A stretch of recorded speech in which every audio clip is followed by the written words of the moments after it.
진리의 사람 다속 유영모는 누구인가?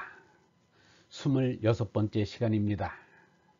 오늘은 경신학교에서 수학하다, 경신학교에서 수학하다 라는 제목으로 말씀드리겠습니다. 그때는 연동교회가 경신학교의 교실도 되고 강당 구실도 하였습니다.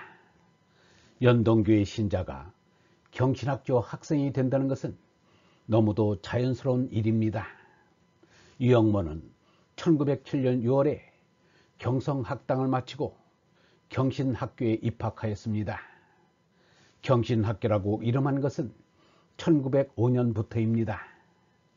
그러나 그 시작은 1886년 선교사 언더우드가 자기가 사는 가정집에 구세학당이라는 간판을 걸고 오갈 데 없는 아이들을 데려다가 먹이고 입히고 가르친 것이 그 시작입니다.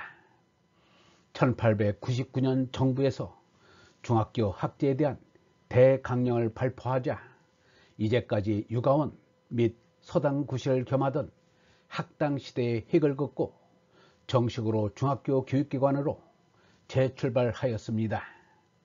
그리하여 1901년 선교사 게일이 중학교라 이름하였습니다. 그러나 중학교라는 것은 보통 명사이지 고유 명사가 아니라 1905년에 경신학교라 이름하게 되었습니다. 경신학교라는 이름은 학교장인 게일 선교사가 선교 사업을 도와주며 자기에게 우리말과 한문을 가르쳐주는 김정식, 이창식, 유성중 등과 상의하여 지은 것입니다. 경은 깨우칠 경으로 깨우쳐 새로 진다는 뜻입니다. 그러나 사실은 여호와를 경외하는 것이 지식의 근본이오늘의 경신인데 경신을 그대로 학교 이름으로 쓸 수 없어 경신으로 한자를 바꾼 것입니다. 경신학교의 자랑이던 축구부에서 불상사를 일으켰을 때 유영모는 목이 불행한 일에 탄식을 금치 못하였습니다. 경신하자는 경신인데 그런 불미스러운 일이 일어나다니 하면서 말을 잇지 못하였습니다. 경신학교라고 이름한 1905년에도 전교 학생 수는 49명이었습니다. 유영모가 입학한 1907년에는 전교생이 128명이었습니다.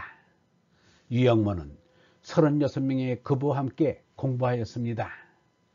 유영모가 경신학교에 입학하였을 때 3년 과정을 마친 제1회 졸업생인 오천영은 철로 역정을 처음으로 우리말로 옮긴 이입니다. 그때 중학과정에서 가르친 학과목은 이러하였습니다. 성경, 기독교사, 한문, 영어, 물리학, 산술, 대수, 천문학, 박물학, 지리, 한국사 등이었습니다. 유영모는 성경은 게일에게, 물리는 밀러에게, 한문은 김도에게 배웠다고 기억하였습니다. 유영모는 60년 전의 일을 이렇게 회고하였습니다. 밀러 목사에게 물리를 배웠어요. 밀러 목사는 한문을 몰랐어요. 한문으로 된 교과서를 읽지 못하여 교과서의 그림만 보고 짐작해서 가르쳤어요. 잘 모르겠다고 하면 교과서를 잘 읽어보라고 했습니다. 한문을 김도희 선생에게 배웠어요. 하루는 내가 집에서 공부를 하다가 얻을 덕자를 파자를 하니 일행일춘이 되었어요. 얻는다는 것은 하루에 한 채씩 나간다는 뜻이지요. 학교에 가서 김도희 선생께 제가 이러한 생각을 얻었노라고 하자 김도희 선생께서 그럴듯하다면서 긍정해 주었어요. 경신학교 입학할 때 한자 대자전을 한 권씩 받았어요. 다른 이들은 그것을 어떻게 썼는지 모르겠어요 라고 하였습니다. 한시를 짓기 시작한 때가 경신학교에 다닌 17에서 18살 때부터입니다.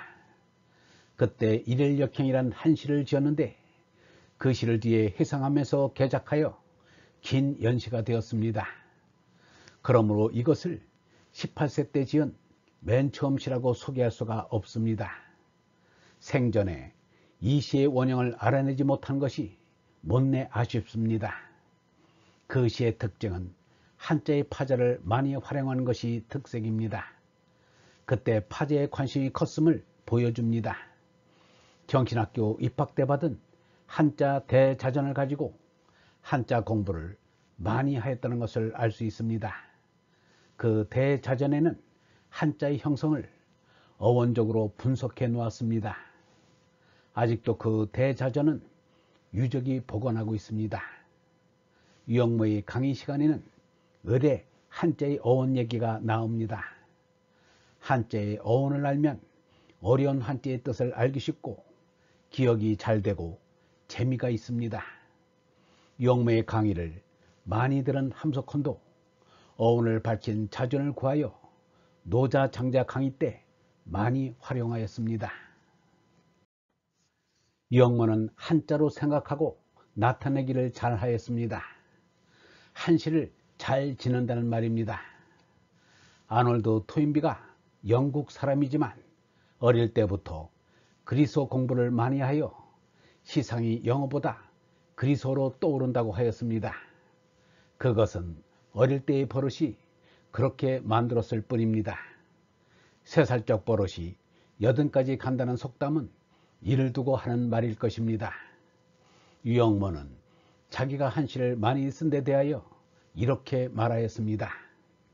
내가 한문자를 많이 적어서 어렵다는 생각이 들지 모르지만 한문자라고 어렵게 생각하지 말아요. 생각한 것을 담아놓기 좋아서 이렇게 한문으로 써놓은 것입니다.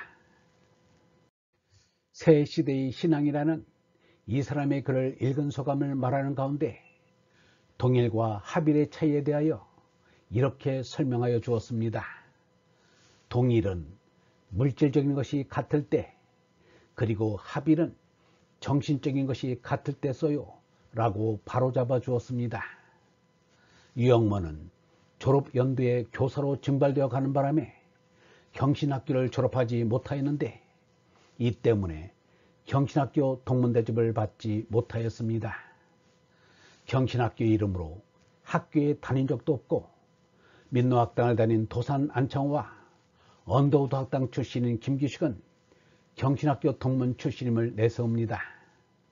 유영모가 소외당한 데는 졸업을 못하였다는 것보다 교회 신앙을 떠나 비정통 신앙으로 돌아선 데 이유가 있지 않는가 생각됩니다. 경신학교를 졸업하지 못한 것은 재학 중 경신학교장의 권고로 교사로 증발되어 갔기 때문입니다. 따지면 애국적인 희생이라 명예 졸업장이라도 줌직하지 않을까 생각됩니다. 2011년 2월 10일 104회 경신고등학교 졸업식장에서 다석 유영모의 손녀 유희원이 다석을 대신해 명예 졸업장을 받았습니다. 무려 102년 만에 받는 졸업장이었습니다. 얼번 여러분, 하나를 가르치면 열이나 스물을 알고 열을 가르치면 백이나 천을 알아가는 천재가 있습니다. 그러나 천재라고 해서 진리를 쉽게 터득하는 것은 아닙니다. 하루에 한 치씩 나아간다는 생각으로 진리에 접근하는 것이 바람직합니다. 한 번에 돈오돈수로 진리 공부가 모두 끝난다면 공부하는 맛도 멋도 없을 것입니다. 한 번으로 끝나는 천재보다는 돈오점수의 과정을 반복하는 둔재의 노력이 오히려 아름답습니다. 진리는 천재들만의 것이 아닙니다. 사람이라면 누구나 진리의 씨앗을 품고 있고 그 씨앗을 싹틔울 능력도 함께 가지고 있습니다. 그 능력을 엉뚱한 곳에 흘리지만 않으면 언젠가는 벼락치는 놀람으로 깨어나는 날이 있을 것입니다. 영성신학원 다석아카데미의 하늘소리였습니다.